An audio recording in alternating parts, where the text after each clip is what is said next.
Fruits यानी फलों की अफादियत से तो हम सभी बहुत ज़्यादा वाकिफ़ हैं कि हमें ये किस कदर फ़ायदा पहुंचाते हैं, लेकिन अक्सर औक़ात नासमझी में हम इस बात से बेखबर रहते हैं कि अक्सर फ्रूट के छिलके इस फ्रूट से भी ज़्यादा कारआमद होते हैं और हम गलती से इन छिलकों को हटा देते हैं, जो कि बहुत बड़ी गलती होती है। आज की इस वीडियो में हम आपके साथ 5 फ्रूट्स के बारे में बात करेंगे जिनके छिलकों में अल्लाह ताला ने बेशुमार फ़ायदे रखे हैं। तो शुरू करते हैं आज की वीडियो। अस्सलाम वालेकुम, मेरा नाम डॉक्टर महविश इदरीस है और मैं इवान एस्थेटिक सेंटर में एज अ क्लिनिकल डाइटिशियन और स्किन एक्सपर्ट काम कर रही हूँ और आप देख रहे हैं सेहत ज़िंदगी। सबसे पहले तो अगर हम फ्रूट की बात करें, फ्रूट में तो ग़िज़ाइयत पाई जाती है, हर तरह का न्यूट्रिएंट्स, मिनरल, विटामिन्स, फाइबर पाया जाता है। लेकिन अक्सर औक़ात हम क्या गलती करते हैं कि हम उसका छिलका उतार कर इस्तेमाल करते हैं। उसकी बहुत सी रीज़न्स हो सकती हैं। कुछ लोगों को उनके छिलकों का जायका पसंद नहीं होता, कुछ लोगों को लगता है छिलका सख्त है, उनको दांतों का मसला होता है, उनको चबाने का मसला होता है, तो वो उसको उतार देते हैं या उनको पता ही नहीं होता कि इसकी इफ़ादियत क्या है। तो सबसे पहले अगर हम फ्रूट्स की बात करें, उसमें सेब एक ऐसा फल है जिसके छिलके में बहुत ज़्यादा अफादियत पाई गई है, जो आपको बहुत सी बीमारियों से बचाने में मददगार साबित होता है। सेब के छिलके में फ़ाइबर पाया जाता है, पैक्टिन पाया जाता है, जो आपको कब्ज़ से, कॉन्स्टिपेशन से निजात दिलाने में बहुत मददगार साबित होता है। लेकिन हम सबसे बड़ी गलती ये करते हैं कि हम उसका छिलका उतार कर उसको खाते हैं। उसका सिर्फ अंदर ही वाला हिस्सा खा लेते हैं और ऊपर से छिलका उतार देते हैं। हालांकि बहुत ज़्यादा ग़िज़ाइयत छिलके में पाई गई है।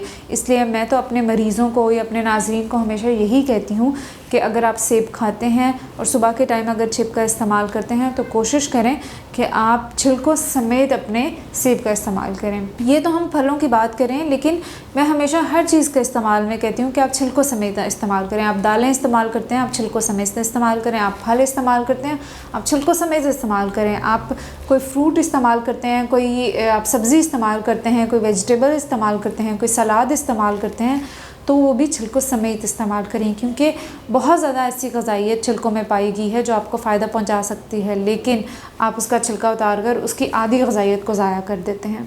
दूसरा फ्रूट जो है आड़ू का भी हम यही करते हैं कि हम उसका छिलका उतार कर उसके सिर्फ अंदर से जो उसका गूदा है सिर्फ वो खाते हैं, या अगर हम कोई शेक वगैरह कोई जूस बना रहे हैं तो भी हम यही गलती करते हैं कि हम ऊपर से छिलका उसका उतार देते हैं।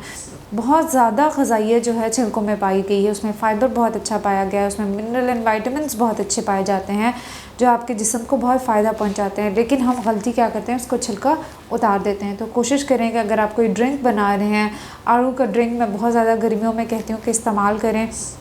1 से 2 आड़ू लेकर आप 1 गिलास पानी में उसको ब्लेंड कर उसमें हल्का सा लेमन या थोड़ा सा काला नमक अगर इस्तेमाल करें तो बहुत ज़्यादा फ़ायदा हो सकता है। लेकिन हम आड़ू को छिलके उतार कर इस्तेमाल करते हैं, तो कोशिश करें कि छिलकों समेत आड़ू का इस्तेमाल करें। तीसरा अहम फ्रूट वो है आलूबुखारे का इस्तेमाल। उसमें भी हम यही गलती करते हैं कि ऊपर से उसका छिलका उतार देते हैं और उसका सिर्फ गूदा खाते हैं, तो वो भी बहुत ज़्यादा गलत है। कोशिश करें कि आलू बुखारे को भी छिलकों समेत इस्तेमाल करें, क्योंकि छिलकों में अगेन वही वाली बात करूँगी कि कुछ ऐसी ग़िज़ाई अज्जा पाए जाते हैं जो आपके जिस्म के लिए बहुत ज़्यादा ज़रूरी हैं, लेकिन आप जाने अनजाने में उसका छिलका इस्तेमाल इसलिए नहीं करते, या तो वो बहुत ज़्यादा तुर्श होता है या सख्त होता है या आपको लगता है आप चबा नहीं सकते, तो उसका छिलका आप उतार देते हैं।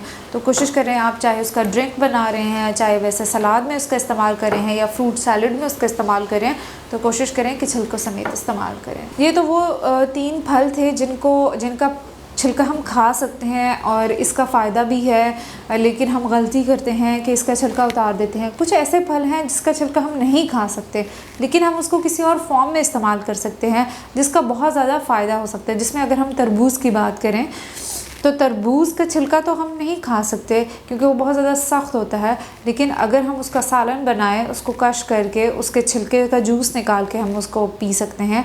या कुछ लोग ऐसे भी हैं कि अगर उसका छिलका फ्रिज में रख कर, जिन लोगों को बहुत ज़्यादा एक्नी हो रही होती है, स्किन बर्न के बहुत ज़्यादा इश्यूज़ होते हैं, तो हम उनको यही कहते हैं कि उसके छिलके को आप फ्रीज़र में रख के ठंडा करके जब आप कहीं बाहर से बहुत ज़्यादा गर्मी से आते हैं, उस छिलके को अपने चेहरे पे रब करें, उस छिलके से अपने चेहरे की मसाज करें, तो बहुत ज़्यादा जो आपको स्किन बर्न के इश्यूज़ हो रहे होते हैं, एक दफ़ा चेहरा आपका जल रहा होता है, उससे बहुत ज़्यादा फ़ायदा मिलेगा आपको।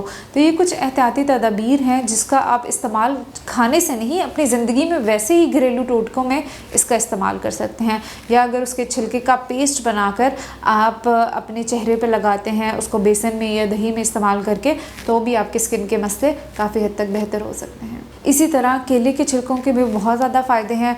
ऑब्वियसली केले का छिलका हम खा नहीं सकते, लेकिन उसको चेहरे पे इस्तेमाल कर सकते हैं, उसका पेस्ट बना सकते हैं।